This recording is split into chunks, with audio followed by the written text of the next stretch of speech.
Hello, everyone.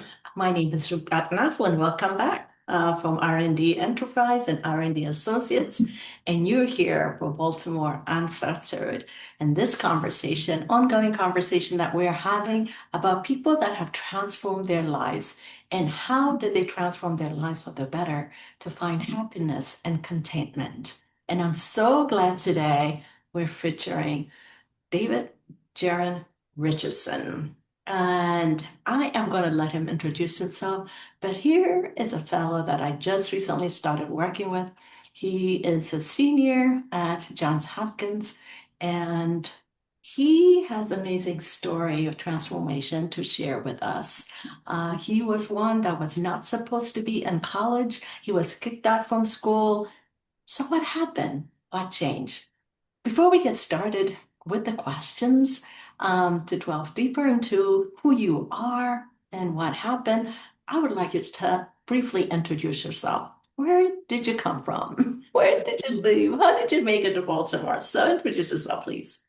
Sure. Rebecca, I appreciate you doing this. Yes, I am Jaron. I'm from Colorado, now from North Carolina. Um, and how I got to Baltimore, which I hope we'll get into, it's a fun story. And one Tell us that a bit about your family before we get into your story. Sure, Baltimore. sure. Yeah. So growing up in Colorado, where in Colorado? Fort Collins, Colorado. I grew up around the craft brewery industry. My dad worked at New Belgium, and yeah, grew up in Fort Collins. Biked everywhere, walked everywhere. Great city. I miss it a lot. And when I was 10, we moved to Asheville, North Carolina. Uh, New Belgium in the craft brewery space opened up in North Carolina, so we moved there, and that is where I would say really most of my life that I remember took place. Nashville is a beautiful place, little historic, artsy place, because lots of antique stores there are surround the surrounding area. So, all right. So from Colorado, from Midwest to the East Coast. So you are now a student at Johns Hopkins, but you have a story to tell in terms of you were kicked out of school. So tell us a little bit of what that was about, Jaron. Sure, you know, I think a lot of people come from non-traditional backgrounds. I think a lot of people would look at me and say, "Oh, stereotypically traditional background," and they would be right, right? They would be correct to assume that. And additional to that is self-inflicted harm or self-inflicted damage on your own life, where uh, as to some people, things in life happen to them that's outside of their control. What took place to me was very much well within my control. Decisions that I deliberately made that put me in a position that set me back, right? And I take full ownership and responsibility for that. That being said, those decisions that I made, they negatively impacted me and the people around me, regardless of the support, resources, mentors. None of that mattered because me, mentally, I chose to prioritize what I wanted to do. And by doing that selfishly, I set myself back. So, to your point, yes, I was kicked out of high school. I ended up attending three high schools, and Three high schools three high because of schools poor decisions that you kept making. What were those poor decisions? to put it bluntly, I would say prioritizing my own desires over anything else, and simply choosing to do whatever I wanted to do, whether that was combating authority, not listening to other people, but fundamentally choosing to do exactly what I wanted to do. And the thought there is not, I think, entirely twisted, but the way that you choose to act and make those decisions, that's where you get caught up in the wrong crowds with the wrong people and end up going to three high schools, ending up at an all boys boarding school, and frankly, should have been kicked out of that boarding school as well. They would probably say the same. And why were you not kicked out of this boarding school? So when you make the decisions, I guess there were poor decisions that went contrary to what is expected of you in the schools that you attended, right? So tell us, what were some of the things that you were doing that didn't work well for these schools and that you kept getting kicked out or transferred? Sure. You know, for the sake of this, I will not dive into details, but breaking school conduct and breaking school rules, Mm. I will tread lightly around that, but breaking a lot of school rules and policies that they have around general behavioral conduct, uh, in terms of outbursts, not following rules, running away from school, absent without leave, a plethora of these instances over and over at different institutions led me to, finally an all boys boarding school. And to your point on a story and the transformation, I ended up at an all boys boarding school there to play soccer, and within 2 weeks, I was kicked off the soccer team, and in the woods, right? We talked about With, this. within 2 weeks. So tell us a story about then. We're getting the story about transformation. So you were, 2 weeks in and already in trouble, and you're on the verge of being kicked off. So then what happened? What did the schools do? And Right, how right did it on. transform your life? Sure. And I'll give you a bit of lead up. So my freshman year, I have trouble at school. I decide to go to a different school. I end up at my sophomore year at a school. I get kicked out of that school, and so I'm working for about 5 to 6 months. And I play soccer during the summer for a USL2 team, and I end up being recruited to go play at this all boys boarding school. So I'm on my third chance at this boarding school, fresh start. And within 2 weeks, I make the decision to go AWOL, absent without leave, and I get kicked off the soccer team, and put in essentially probation. I couldn't leave, couldn't see family, couldn't see friends. And so what this looks like is at my boarding school, you have to go in front of judiciary, which is six prefects for anyone that's seen Harry Potter, the presidents of the school, of the student body, and they decide if you get kicked out. Uh, it was during that deliberation and process that they ultimately came to a consensus with the president and the prefects that I would have to dig a stump. Now you're probably asking yourself, what even is a stump? What are you talking about? What are we even doing here? Uh, they put me in the woods. So what this is they give you a shovel and an axe and a fresh tree, that they cut, and they put a nice little pink ribbon around it, and they hand you your shovel and your axe, and they tell you that you need to uproot this stump. And that process of, getting in trouble and then being given this very unique, I'll call it an opportunity, not a punishment. I earned this stump. I get to do this stump. The objective is to uproot the stump. And so I spent the next 3 weeks, pretty much the majority of my time, entirely encompassed in uprooting the stump. And entire 3 weeks almost. So did you attend classes? And outside of class, all you did was just Correct. work on it. All Wow. my time was focused on uprooting this stump. You don't have your phone, you don't have your computer, you're not seeing family, no one's visiting you. Really, the only person that's coming to talk to you is Father Roberts. He'll bring you some Gatorade and Cheez-Its out to your hole, if you will, and that's where you are. And you are alone with your thoughts in the woods. What Um, about when you go back to your dorm? yeah, you go there to sleep. Alone? I mean, so wouldn't that There be are like opportunity for social there interaction? are some social instances, but the school treats it sort of like a pariah, as in Okay. you are in this process, you are experiencing this process, and out of respect for that process, people are going to let you do your thing. It is a known entity that this is your focus. You are working on yourself, and you are not to be mixed with. So it was extreme. I'm not going to sit here and act like that was normal or that works for other people. People who watch this and say, "Oh, well, I'm going to transform my life by isolating myself in the woods for 3 weeks." Right? That's extreme, but you know, it So you worked didn't for me. run away. So you dealt with it. So why did you choose to deal with it? Also, and then tell us what happened over those 3 weeks period Yeah. that transformed you. when others could not transform you, when other experiences did not? The way I've formulated that in my head as I've journaled a lot about this for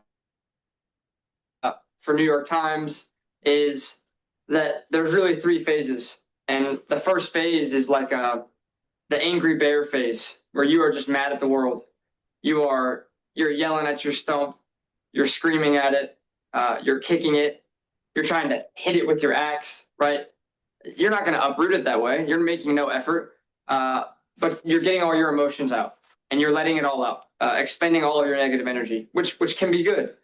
Um, and the best thing about the stump is that it's never going to have a reaction ever. It's not going to budge.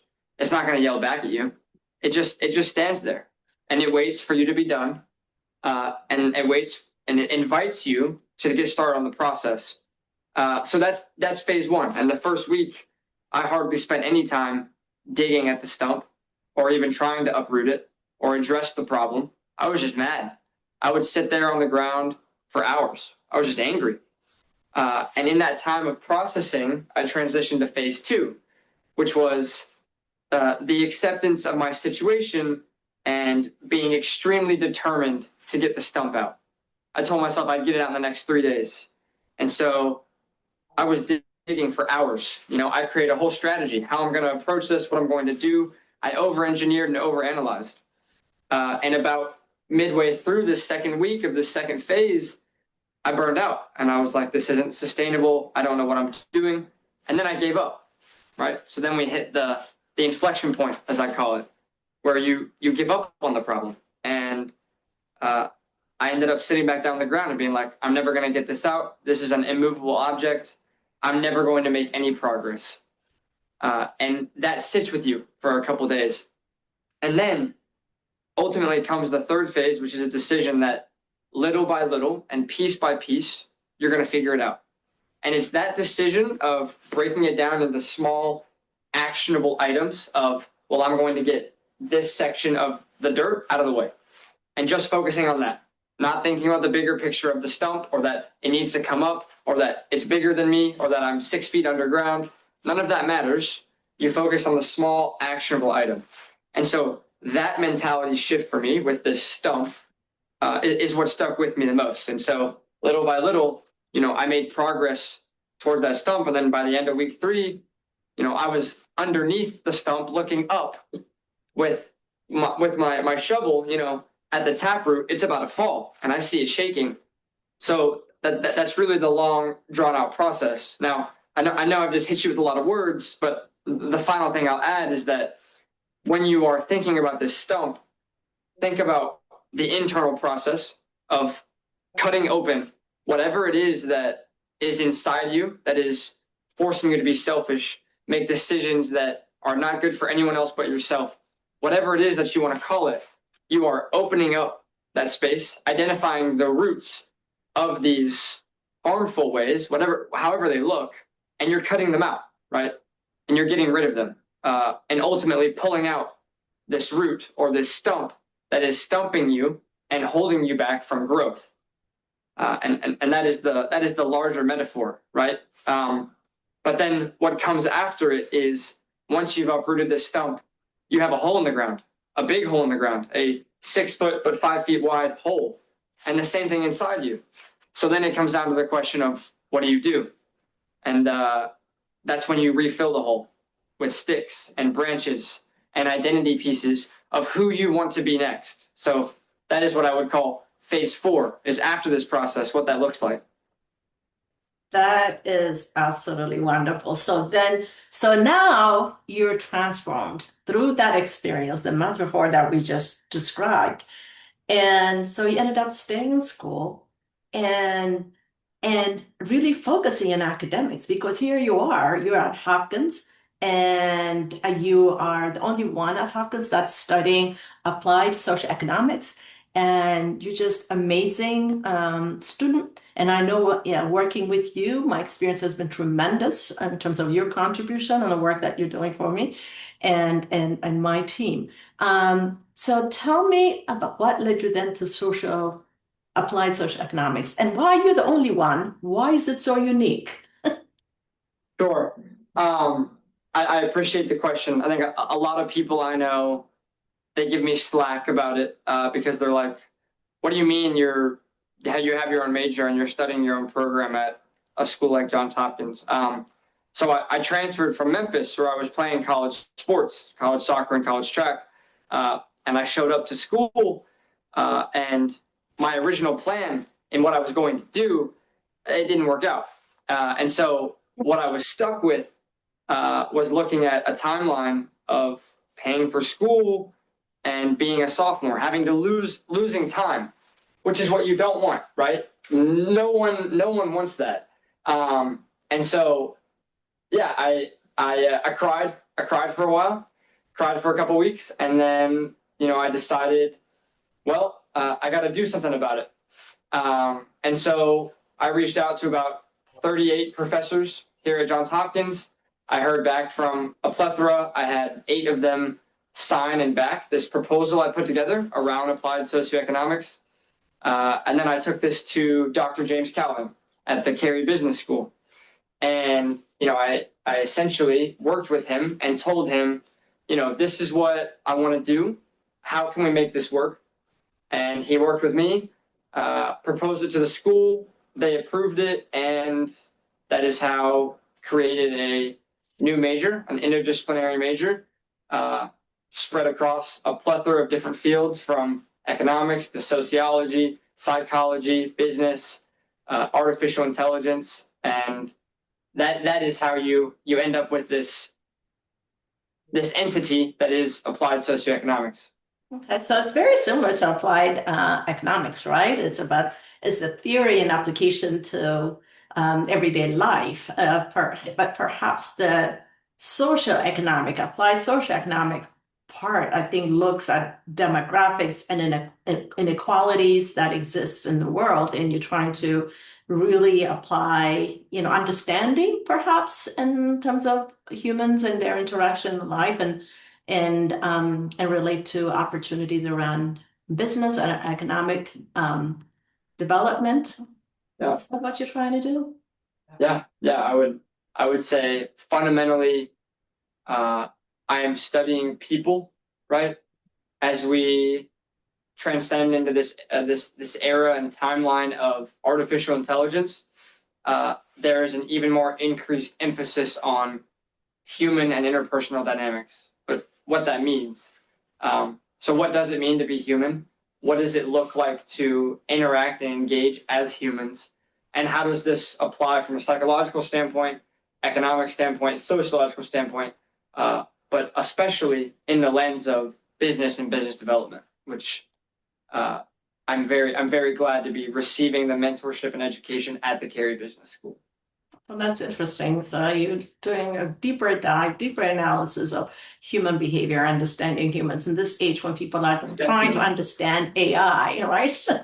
And but it's really important because they're really complementary, right? So to what extent are you working on an AI and integrating AI and human behavior as you work on your applied socioeconomic work? Sure.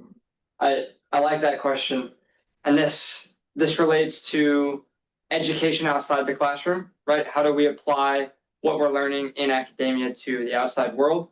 I work for 2 companies. One is a Y Combinator-backed startup in San Francisco, and one is a AI healthcare CRM. Both are artificial intelligence, B2B software as a service companies. And it is my role within them regarding business development and really, outreach and interpersonal development to understand how do we as artificial intelligence companies maintain our human edge and leverage that, allowing artificial intelligence to optimize our efficiencies, but still maintaining a human identity. Because at the end of the day, people trust people, and people buy from people. And so currently in our world, unless someone figures out an AI agent or AI construct that can conduct complete end-to-end sales and sell someone on something and get money from them, we will forever be intertwined by human to human relationship. So my job is how we optimize that. Wow, how to optimize that complex system of integrating AI and human behavior for a better world. That is wonderful. And I wish you the best. And I'm glad to have met you. I'm glad to be working with you. So, what do you want to leave us with in closing? But that Think was a beautiful closing in that in itself. I don't I don't want to close on an artificial intelligence note, as I know that's the current craze right now, and yet for longevity and what goes on in the future, I think an actionable item that I would hope someone to take away from this is that your past will never define your future, and your past actions don't define you. It's simply what you choose to do next, and that applies in every scenario, large but also small, of what you choose to do after something happens, good or bad. And that what is in the past, let that be the past, and own it, and choose to improve going forward. That's what I would leave people with. So, with the transformation, Jared, how do you feel about the transformation that has happened? Have you found contentment? Have you found happiness? Have you found clarity and purpose? Are you less selfish? It's an ongoing process, and I think that process never ends for any of us. I think anyone who says that process is over is lying to themselves, frankly. We are constantly evolving, we're constantly transforming, and constantly going through transformative moments. I will 100% look back on this and say, where I was at 18 versus where I'm at 21 now. And when I'm 25 and I look back on this, there will be a plethora of things that I can improve, decisions I've made, but constantly having a growth mindset and a bias to action around high agency. As long as you have those three things in your decision making for how you choose to act, that'll be the solution to 99% of your problems. So I said we were closing, but I have one more question. So, what message do you have for young people that were like Jaron when he was 18, or maybe when he was in middle school? So students that are just like um, just sabotaging their own growth and development like you did, what message would you give them right now? And what message do you give to educators in terms of also how to work with them and how to guide them in the right direction? Sure. So two-pronged. One, to the students who are in my shoes, and maybe even a message to my past self, and then a message to educators in this space. Without diving into psychoanalysis of where a student falls in this category, it's generally comprised in the desire for freedom and independence, and the thought process that rules don't apply to them. And you see this, long past into adults in their full lifetimes. But I would say the rules do apply to you. And while I do understand that you think they don't, they will catch up to you. But my message would be confide in someone around what you are thinking and what you are planning to do. But if you are going to make mistakes, and if the way you learn is by touching the hot stove, if that's what it's going to be, because that's what it was for me. Rebecca, you could tell me the stove was hot, I'm still going to touch it. I have to find out. And for some students, that is the case. And so it's how do we create environments where students are going to touch the hot stove, they're going to get burned, but someone will be there to pick them up, give them a bandage, and say, now you know it's hot, now you know what it's like, and you're not going to touch the stove again, right? There are students who want to keep touching the stove. That was me. And constantly having people in your life that will pick you back up and say, look, we're going to work with you. You're going to get a third, you're going to get a fourth, you're going to get a fifth chance. Now, that's not scalable. That doesn't work for all educators. So, how do we create a space that is safe for students to do that, for them to fail when they are younger, to self-sabotage and be able to pick them back up? That is the golden question. Fundamentally, from an organization standpoint, it's employing the people that are compassionate and persistent. There is one man in my life who was probably the sole reason that I was able to stick with it. His name's Johnny Wongren. he was my soccer coach in high school. He was also my advisor and mentor, and still my life mentor. He had faith in me every single step of the way, put his job on the line for me. It's people like that in those spaces where he made failure and self-sabotage on my end a safe space, as in I could do that, not knowingly. I was going to make the decision regardless, but he came and picked me up and held me accountable and said, stop doing this. Let me show you how to properly do this. And having people like that in education and development space is hands down the most important. Another person I would throw in that category is Brian Randall. He was my fourth grade teacher, and he too embodies this similar component of persistence and overall human prowess and human development. So it's people like that in your life, in this development and education space. If you can have those people, a lot of problems will be sorted and solved before a kid ever turns 18. And the principal that took a chance on you, right? And said Exactly. you got a Yes. truck and just Yes. say, no, let's not kick him out. Let's give him another chance. And this time was like digging out the truck. Okay, very good. Well, thank you so much. And what's your future? So once you graduate from Hopkins, imagine it's kicked out from school and now graduating at Hopkins and doing well. So what's next for you after graduation? That is the question, and I think about it a lot. I would say my goal is to go on to create machines that generate revenue so I can have freedom. That's a very cop-out answer. Whether that's in an entrepreneurial role or in a standard corporate business role, however it looks, to create, economic machines that cash flow for you to make decisions on your own. That is true freedom to me, something that you don't tend to, and that's what I plan to pursue.